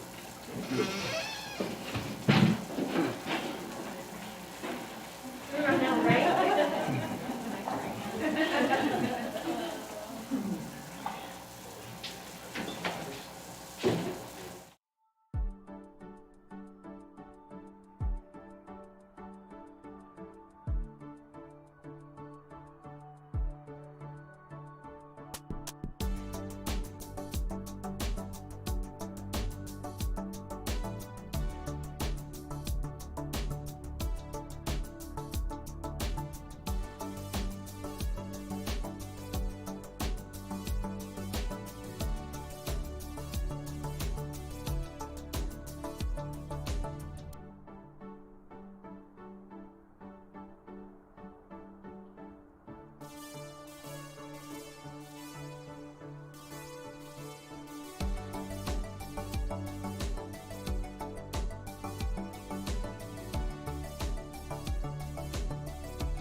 Guernsey, we are ready, you guys, or you ladies.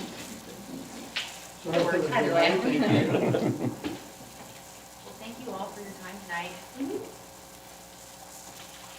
All right, so should we present, or do you guys have questions for us? If you would like to state your name and then just kind of give us a little overview, and then we may start some questions. Okay, perfect. So I'm Katie Fiddler. I'm an urban planner and environmental scientist at Guernsey.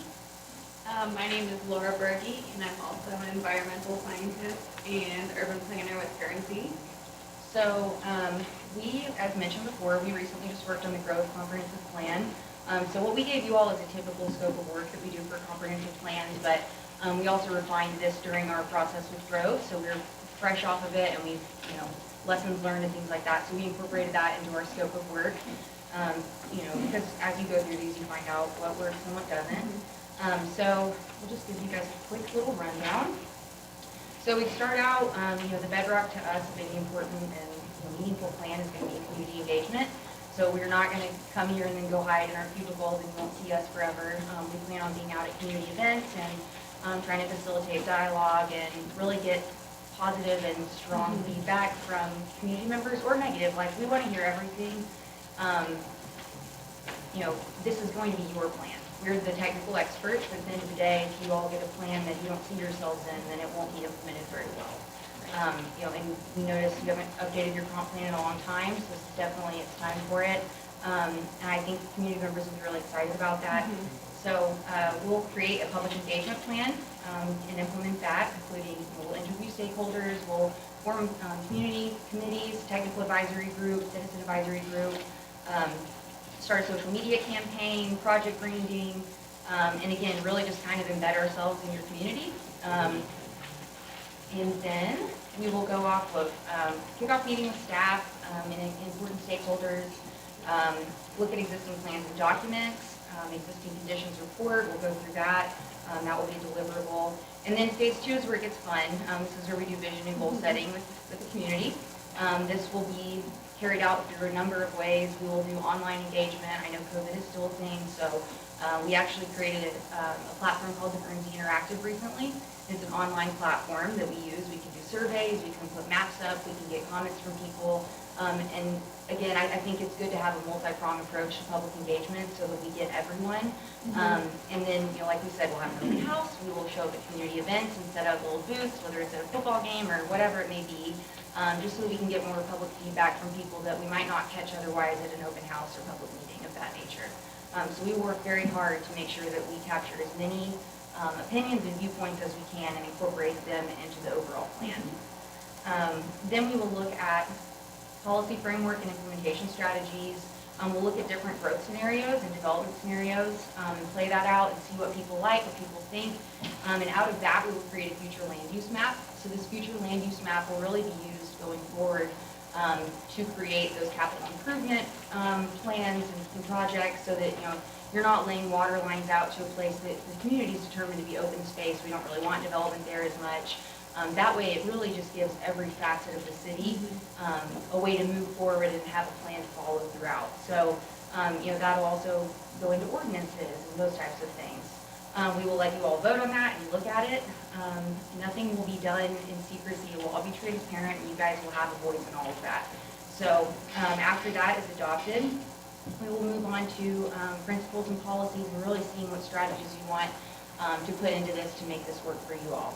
Would you pull your microphone a little bit toward you? Yep, sorry. No, it's okay, it's me, but. And then we'll do an action plan. And the other part is we don't want to leave you all with a plan that collects dust. That's the opposite of what we want. So we'll go through with city staff and everyone to try to figure out how we can make this work moving forward. Long-term goals, short-term goals, so that we really make sure that this works throughout and everybody knows how it should go throughout. That being said, a comprehensive plan is something that should be looked at every 3 to 5 years by the city, just to make sure that this is still the direction you want to go in. I think 2020 showed us that sometimes things throw wrenches in our plans. So sometimes you want to reassess that, and this 15 to 20-year horizon is pretty long. So along the way, you need to periodically check and make sure you're where you want to be. So yeah, that being said, we'll address all sorts of things from housing, transportation, a lot of areas parks and trails, and we'll really touch on all of it and go more in depth on some than others, but we really want to give you all a good plan so that you can move forward with confidence, with your residents, your business owners, your developers, and everyone's on the same page. So, any questions? Well, I'm excited.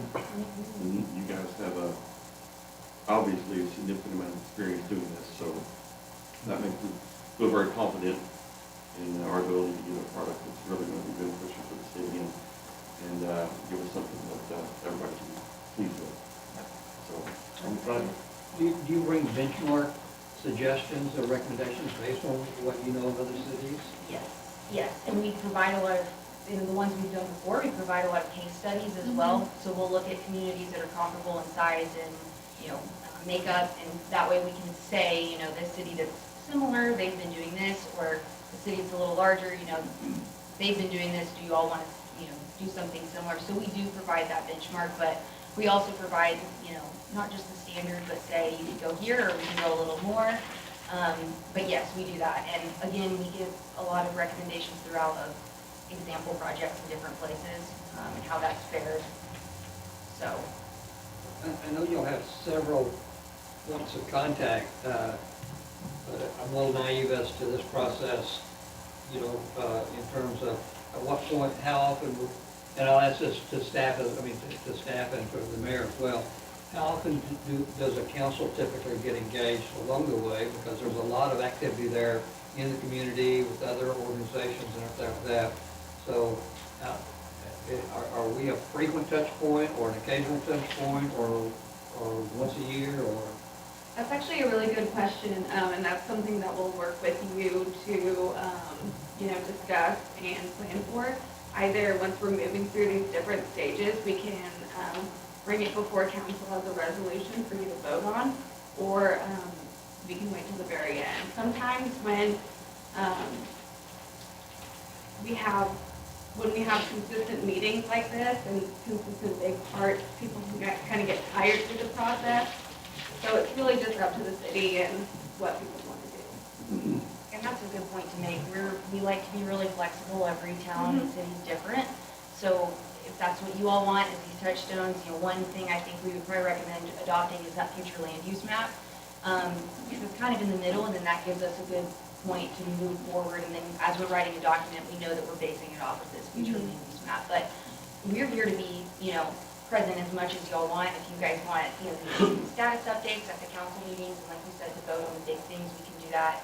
And we'll be around. So that's kind of the beauty of this type of plan, is it's not siloed. We're very available and kind of always around, because it's a 1.5-year process usually. So we like to keep everybody looped in so that at the end, no one is surprised by the end product. And I think, Gina, and just from my perspective anyway, and the council may choose totally different or otherwise, but I would think that maybe you have 1 or 2 council members that would be involved throughout the entire process. Maybe those council members switch for different facets of the project, when they change, and I don't know. But there's certainly, I think we'd have to be very careful with that and ensure that no council members are discussing that, of course. But if there were 1 or 2 that wanted to be a part of that, it's up to council, I think. I don't have a conviction on it yet. I'm not worried that we won't be or Sure. anything. It's a comprehensive plan. We really need ours updated. And to be honest with you, I'm a little timid in some areas. I'm timid when it comes to getting things cast in some type of a concrete form that we ask and shake our head later on and say, how did we get here? We end up in Albuquerque, and it's not us. So I think, and if I can interrupt just a second, and I think one thing to remember about this plan is it's not concrete. There's nothing concrete about it. So if there are things that we see are changing, like they said, over the next, if this thing was in place today, we come back and we review it 3 to 5 years later, which needs to be done every 3 to 5 years. If there's things that need to be changed, then we change it, if there's a different direction. This thing is very fluid, very flexible and pliable. So I think people need to remember that it is not a solid concrete plan that we're gonna stick to, for 40 years from now. So, Not only that, good, I'll just hitchhike on that, not only that we're gonna stick to, but that we cannot possibly vary from it. that's true. It's just a guide. Because if we get the right business come in, we will say with the future land use here, that was gonna be for a park. And you can't mess with a park, and yet, that may be precisely where. Absolutely. That Chicken Express wants to go in, so. We don't wanna get away with Chicken Express with our mayor. Chicken Express or Wendy's. Say Chick-fil-A and that park is gone. I'll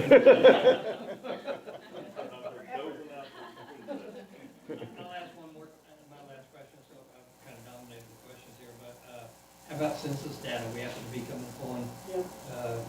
the availability we think, is that like a large part of your assessment, I would think, because you will use that to make projections on future growth? Yep, and, a lot of what we do is gonna be qualitative and quantitative, so we use a lot of census data, even just so we know how to engage with the community, even at the beginning, what areas should we target for certain things, or, so yes, that is a huge piece of it that we use throughout, and we continue to use, ACS 5-year data, so they average it out, and so you're not only using the 2020, so if there's discrepancies, we can kind of recognize that as well.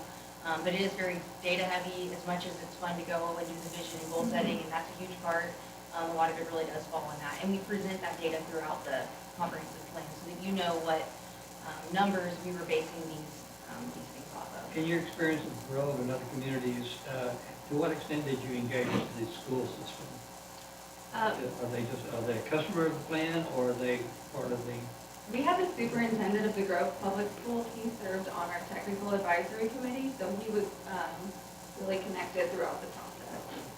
And that's a good question. I think personally, a lot of times they leave children out too. I think it's important also to ask the kids what they want.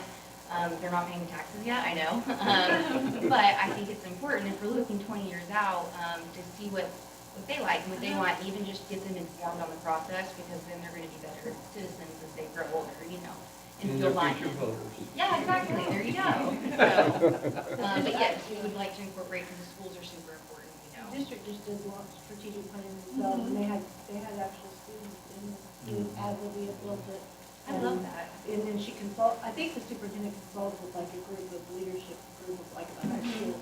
Okay. Wasn't about 5 So I'm kids, sure that'll 6 be- kids? Huh? I think it was about 5 or 6 kids Yeah, they from were senior so class. good though. They had so much perspective, it was great. They kind of, they'll surprise you. We were all, we were like, oh. And that's it too, is we want to get everyone to the table. So that's our primary goal, young, old, whatever, we want everybody to get there, and that way, it also helps when you're putting bond issues forward later, because people feel like they had a say in making that plan in the way that they're going. So I think it really, when you do the project branding and that type of stuff, it really brings out a sense of community that is pretty inspiring to see, I think. So there's that added benefit as well. And I guess in looking at the growth and stuff, y'all will be looking at how other communities around us are growing just as well? And kind of, yes, and projections, and that'll also go with the stakeholder interviews and kind of asking you all what you've seen. Development permits, how are we traditionally growing? Where do people want to grow? What are those constraints? So yes, we will be looking at all sorts of scenarios and doing it. I mean, what did we did for Grove, we printed out maps, took them to public open house, and had people just mark them up, and that's beneficial. So we try to get those scenarios built out, and do it visually as well, so you all can see those scenarios played out. Remodeling, things like that. One thing I might remark on, this is like our engineering contract and professional service agreement, so it's not a contract we bid out. City staff, city manager have diligently researched what they feel is the best option for the city of Newcastle and brought it before council. So that's why we're doing it. What was the timeline we're looking at? So they're usually about 18 months, yeah, a year and a half. It takes a while, and again, that public engagement portion is pretty heavy, which it's nice though too. We're in Oklahoma City, so we're just a very short drive away. Grove was a little bit of a trek, and we did it, but this will be fun because we can be at this community event. You can almost walk down here. Yeah, pretty much. Maybe one day. Yeah, I just wanted to add that planning staff will be working closely with Guernsey in developing that at the different stages. So just give a little bit of insight from just my experience with comprehensive plans are a policy guiding document that work in conjunction with your ordinances. So that's something that we will, if somebody comes forward and they request a zoning change, we look at the land use plan map, and if we have to make amendments to the comprehensive plan, if it goes along with all the criteria and can meet the criteria in the comp plan, that these work in conjunction together. So I just wanted to make that comment that planning staff is going to be involved in the review time. If somebody comes in for an ordinance change, we have to cross-reference with the comp plan as well.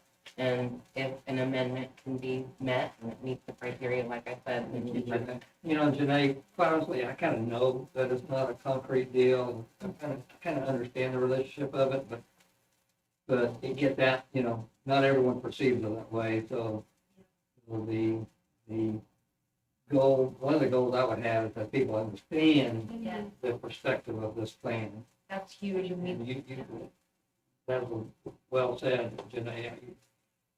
It does matter to us. It is a guiding principle, but it won't inhibit us, hopefully. Yeah, it'll make it better for us. Thank you. On top of this, Guernsey too, when we met with him and was talking about the comp plan, we did talk about our ordinances and things of that nature. And they have said that they would be willing to help us look at those zoning ordinances and things of that nature to see what kind of changes need to be made to correspond with the comp plan. So I think that would be very beneficial as well, and of course, today would be right in the middle of that. Thing. All right. Is there any public comment concerning this agenda item?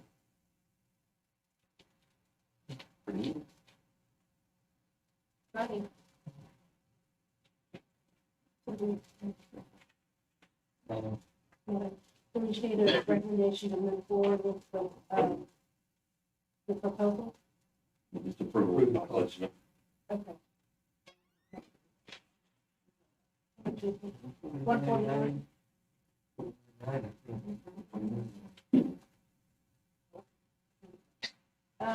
Motion to put agenda item number 9, to the cost estimate proposal for Guernsey engineers for the new comprehensive plan for the city, cost of approximately $149,900.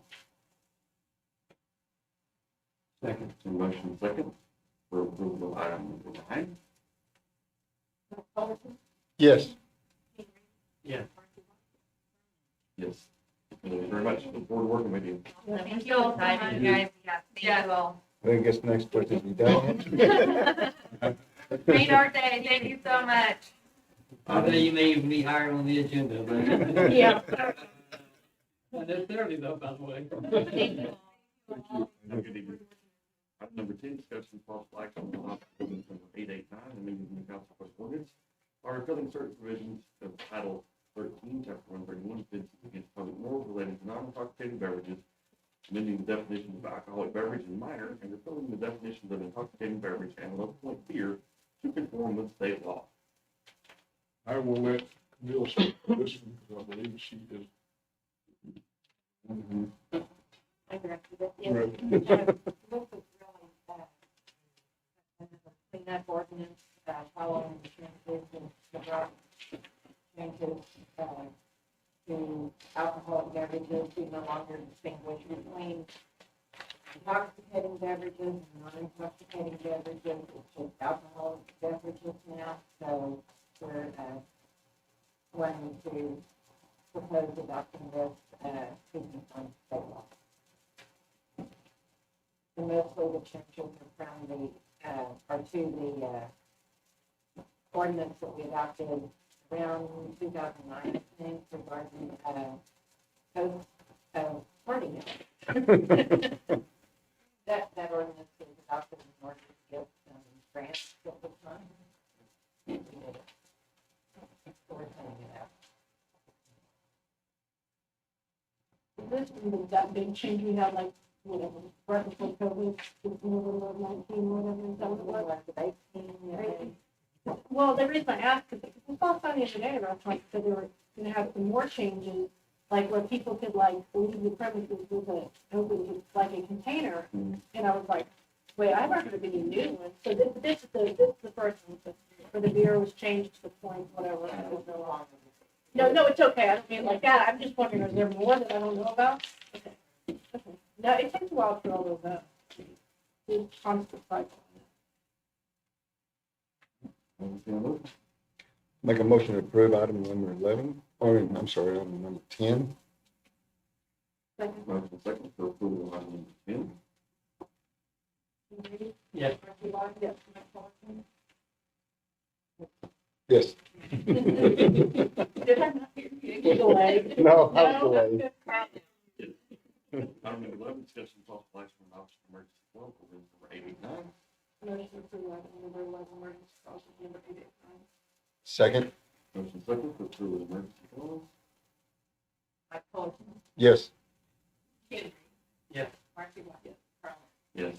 Item number 12, discussion of possible action on adoption of ordinance number 8890, amending Title 5, Chapter 53, of the Building Monthly Rates set forth therein and establishing procedures for determining sanitary sewer rates, including authorization and classification of rates.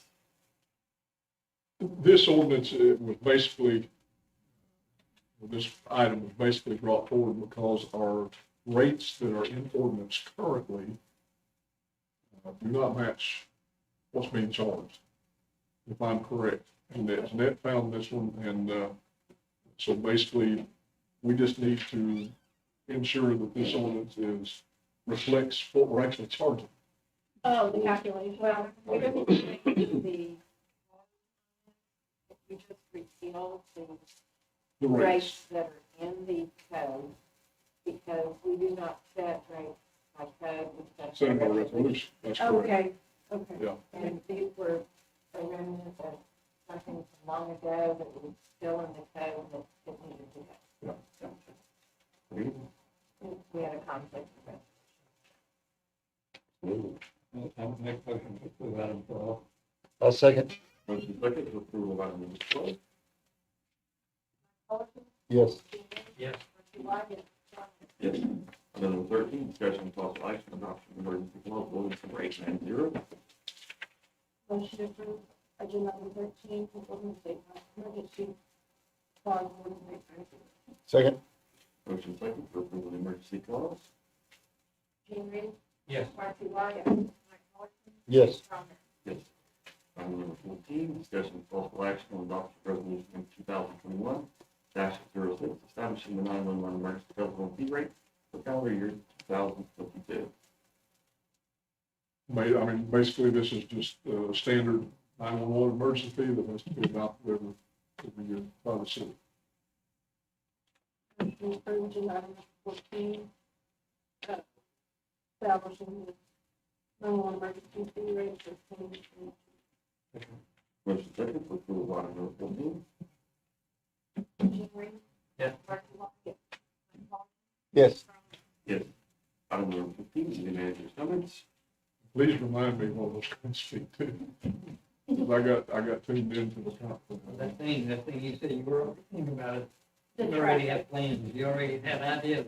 Unit traffic. Oh, yeah. Unit traffic, Use traffic. the school. School. Yes. I don't know if you might refer to that. Well, and it's an old idea, but I think possibly timing may be better now than it was before, but, looking at the extension of Carr, going south, Carr Drive. I know it was discussed many years ago while I was still fire chief, and there wasn't a whole lot of interest there. I don't think it was School, I can't remember which one. right in front of the police department and fire department. Between the two, Uh-huh. make that a street. And that's what's in the on the That's what I mean. Yeah, extend it south. That becomes. How far south would you go? Go out there on the other side, like the street doesn't have. Oh, behind, well, Well, there's the emergency road, you mean behind Baker and the tag agency? Yeah, Right. behind that, and come out south from Main Street, south of Baker Auto and the package. south. Oh, good. I don't think this probably hadn't been approached in 12 years or so. Nah, I know as far as. 10 years at least, probably. Yeah. Well, I think, I mean, why not try? Yes, we do need something done. I think this would be it'd probably be a really good way to resolve some of those issues. Ironically, the conflicts really occurs right here, but if that'd be a part of the solution, I'd be all for it. Well, a lot of people, so when a lot of people drop off or pick up their children, Yeah. of course, now some of them are going west, of course, because of 10th. But a lot of them, especially in the morning, are going to 62. Yeah.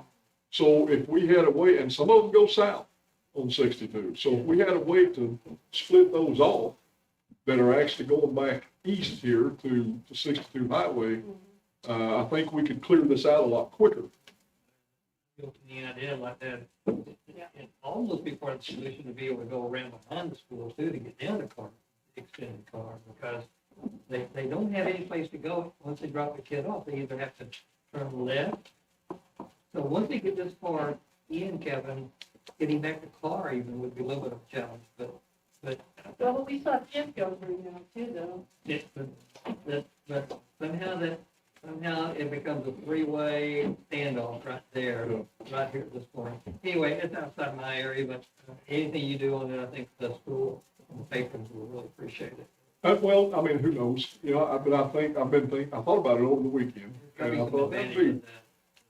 that would just be a really big help to us. And I won't get too deep, but with some things that have been floated around and discussed, it might be a good time. I don't know. No, well, Anything else? That's all of that. all right, item number 16, Councilman comments. Once again, kudos to the staff reports. Very much so. They helped me a lot. And also, I won't take time now, but sometime you all may give us a moment to give you an update on the next generation 911. Pretty exciting, the technology that's coming and what it will enable to do. So we'll just take a couple moments sometime to give you some key points on that. So we'll tell you about next gen 911. Yeah. Have we heard anything about the city on how the engineering is going for the wastewater treatment? He's been waiting on us, basically to figure out whether or not we were going to get the easement going north across. We do have an agreement, but we don't have a written agreement at this point, and it is still between the city attorney and the property owner's attorney. It's my understanding the property owner's attorney is the one that's writing the agreement, and we haven't heard back anything yet. So, but he has started moving forward on, I should have brought this up. Well, I did in my city manager report. So he actually had a surveyor out, and wall engineering, I believe, to look at the outflow line that would run east down 16th. Tomorrow I am meeting with property owners on the south side of Northeast 16th down there to see what that's going to look like for us to be able to get an easement to do an open channel drainage system. The pipe would be underground until, I could show you on a map where it would come out about, but it would go underground there until it got to a certain point back there on the property owner's land, and then we would go to open channel, concrete channel all the way to the river. Kenny is recommending that, as well as the other engineers, simply because our guys have to go down and take samples all the time. And with this, if we piped it all the way to the river, it may be such that it comes out pretty deep down there. And they would have to try to be right on the river taking samples. So probably not the safest way to get that done. They could potentially put in some sort of valve at the plant that they could take samples there, but you have to, he was telling me that DEQ says you have to have a very good reason to do that. They want to see it after it's flowed. But he said we could, like I said, pipe it, then channel it. We could take it at the pipe where it comes out in that channel. and they wouldn't have an issue with Is that off 16th in the river or off of Portland? that. 16. 16th, okay.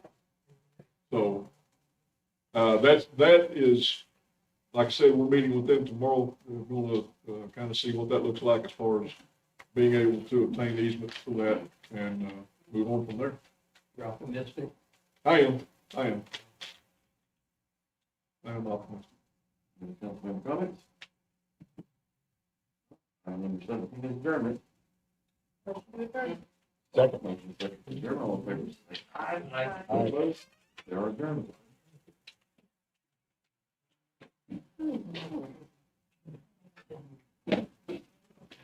Now, I'm thinking, well, we go. School bond?